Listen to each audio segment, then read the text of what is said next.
Well, that Hovland boy there, say Jimmy, yeah. He hits another ball over my fence. That's gonna be the end of it. Good morning, Minneapolis. Thank you so much for tuning in. We appreciate it. We appreciate you. This is great. This is great. It's important that you're here. It's important that we're here. We're all here. Great.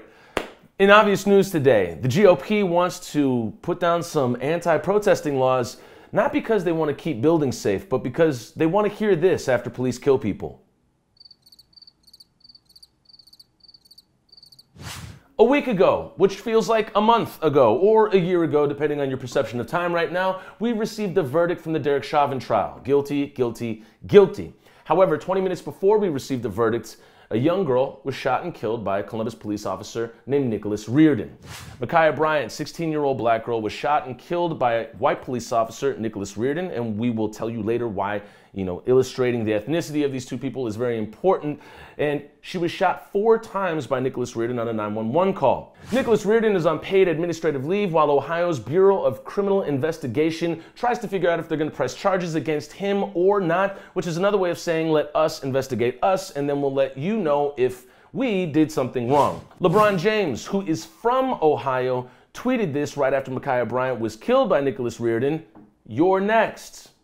Body cam footage was released early according to Columbus PD's standards, and some people said that the shooting was justified. So LeBron then took the picture of Nicholas Reardon and You're Next down in response to that. What LeBron could have tweeted along next to Nicholas Reardon's picture is that Columbus, Ohio, for context, kills the 3rd most children in the U.S. Newsweek writes, officers from the Columbus Division of Police have killed 6 minors by gunshot between 2013 and 2021, with the first shooting occurring in 2016. The only 2 other departments with higher figures are the Chicago Police Department and the Houston Police Department. Since 2013, Chicago police have killed 13 minors and Houston police have killed 8. When analyzing the data by race, police killings of black children in Columbus, which accounted for 5 of the 6 deaths, surpasses the number of police killings of black children in Houston, which accounted for 4 of the 8 deaths.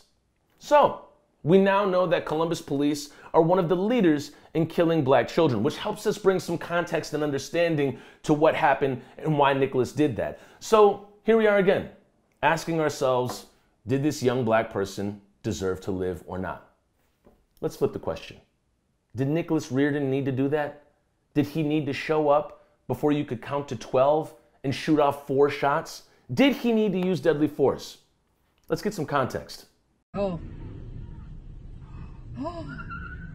my God.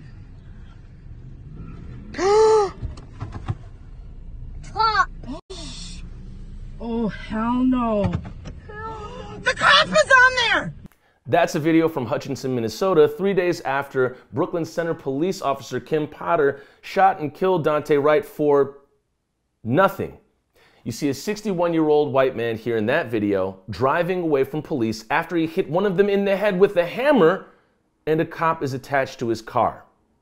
Fox writes, police responded to a report that the man assaulted an employee with some lumber after the mask dispute. Pause for 1 second. I just want to stop it. Assaulted somebody with lumber and then go to mask dispute. I think we can kind of get an idea of who this guy is, and maybe he would have felt pretty at home at the Capitol on that one day when that one thing happened.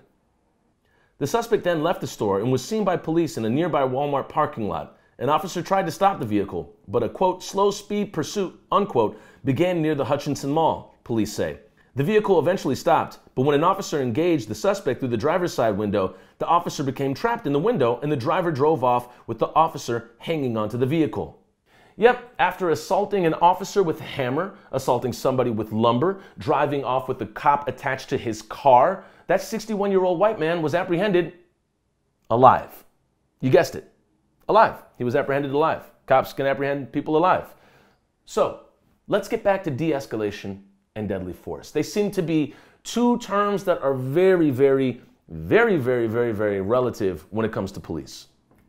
And I mentioned the thousands of calls that our men and women respond to.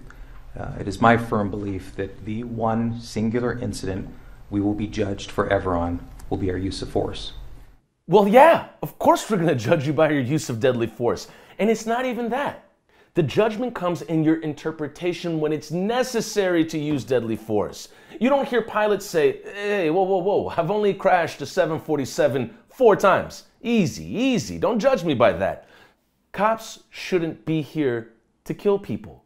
And the way that a lot of folks are phrasing this necessary deadly force is as if it's as simple as cops ordering whipped cream on their mocha or not. Hello, welcome to Killer Cop Coffee. Would you like any whipped cream on that mocha? It's been a while. Okay, go ahead. What did others have to say about Reardon's use of deadly force? The Guardian writes, Val Demings, a Democratic congresswoman and former said on Sunday the officer who fatally shot teenager Ma'Khia Bryant in Ohio this week, quote, responded as he was trained to do, end quote. Yep, did as he was trained to do. That's what he was trained to do. System's not broken. It's working exactly the way it was meant to work. Val Demings, I want to point out on a side note, that's a strong name. It's a really good name, Val Demings. Sounds like the name of a debt collector. Wait, now who'd you say you owed money to again? Val Demings? God. You pack your bags tonight and you get the hell out of town. You get the hell out of town right now. You don't get in debt with Val Demings. So, why did Val say that? Let's magically reveal what we covered up in the quote. Whoa! Former police chief, you don't say? Oh, look at that. Maybe Val, Nicholas Reardon, and Arredondo can take notes from Coach Lowe.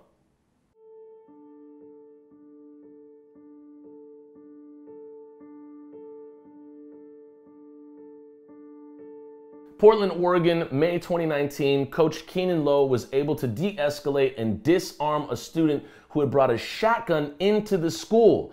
Now, we know not every situation is like that, but had Keenan Lowe had qualified immunity, a gun on him, and a warped perception of when deadly force is necessary, do you think he would have shot that boy? Yeah, probably. But the reason that Keenan Lowe didn't do that and was able to de-escalate that student was most likely because he's not a cop. Lowe, not a single hour of de-escalation training, was able to de-escalate a student with a shotgun and disarm him. Maybe it's the police training that's the problem.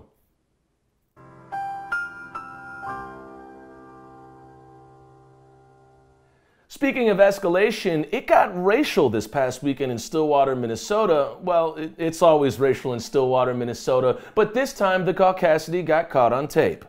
Everybody should try to get on in here! Oh, you f***ing get on in here! Wow, is that all we're doing it now? Wow, and he works for Stillwater. Get the f*** out of here! Ooh, that was a effing N-word for those of you that couldn't pick up on the lip read and haven't seen a Tarantino film. These two white folks are the neighbors of Pete Orpit, and they were shouting at peaceful protesters who were holding church on a Sunday outside of Pete Orpit's house. We'd like to repeat, these are the neighbors of Pete Orpit. These are Pete Orpit's neighbors. Who's Pete Orpit? Well, he is the Washington County attorney that is in charge for prosecuting white police officer Kimberly Potter of shooting and killing black man Dante Wright. Again, those were Pete Orpit's neighbors. Pete Orpit is in charge of prosecuting Kimberly Potter for killing a black man. Oh, and we forgot to mention that the gentleman in that video is Paul Gorder. Sergeant Paul Gorder. Sergeant Paul Gorder. A 30-year veteran at the Department of Corrections. The Minnesota Department of Corrections in Stillwater writes that Gorder is well known and highly respected among staff and incarcerated men at the facility. I wonder how they quoted the inmates on Gorder's character. I'm still wondering. Now, we're not saying Stillwater is racist because we don't have to, and we don't want to put words into people's mouths. We'll let the proud people of Stillwater speak for themselves. And if you think Pete is any somewhat racist like his neighbors, well, you let the murder charges he hasn't brought to Kimberly Potter speak for itself. Speaking of sundown towns, the fences are coming down in the Thunderdome in downtown Minneapolis. Yes, Mayor Fry spent over $1 million on concrete barriers, high chain link fences, and razor wire to not only ensure that Derek Chauvin got a just trial, but a safe one. Mayor Fry, property over people? No. Mayor Fry, property. What people? And now the question is, where will the fences go? Some hypothesize that they'll be used for the trial of killer cops Tu Tao, Thomas Lane, and Alexander King, or some say they'll be auctioned off as expensive repurposed picnic tabletops for affluent families to say that they own a piece of history. You know the type of people that like to own history, right? However, the leading prevailing theory is that Edina finally has the means to keep out the riffraff. Can you see it now? Edina Mayor Jimmy Hovland just standing there as they take the fences down, singing happy birthday to himself. Ah, yes, finally a way to build the fence. Jimmy Hovland, it's also a great name. It sounds like something out of a Dick Van Dyke show. You tell that Hovland boy there, see? Jimmy Hovland, if he knocks another baseball over my fence, that'll just about be it. No more Sweet Martha's cookies for him. You know, Jimmy Hovland could also be the name of like a retired, like ex-NFL coach. You know what I'm saying? Hey, there, Coach Hovland, you know, there's some good times there. You know, he worked us to the bone, but he was a winner true and true. Go Bears. Who knows? Instead of just having a wall of racial disparity, Edina can now build a wall and have their wishes to blast off into space and become Edenium. That'll do it for us today here at Onsite Public Media's Good Morning Minneapolis. I've been your host, Toussaint Morrison. Thank you so much for tuning in. The link to becoming a member is right below. We have 88 amazing members, and as you remember, this was our first coffee cup. Misprint, one on the wrong side. This is what is going to be offered to the new members and current members. A coffee cup with the logo on it that's on the right spot. So as you see how that works? We got it right the second time. Thank you so much for tuning in. If there's anything that you'd like us to cover, email us at onsitepublicmedia@gmail.com. We thank you so much. And again, our work is never, ever, ever, ever, ever, ever done.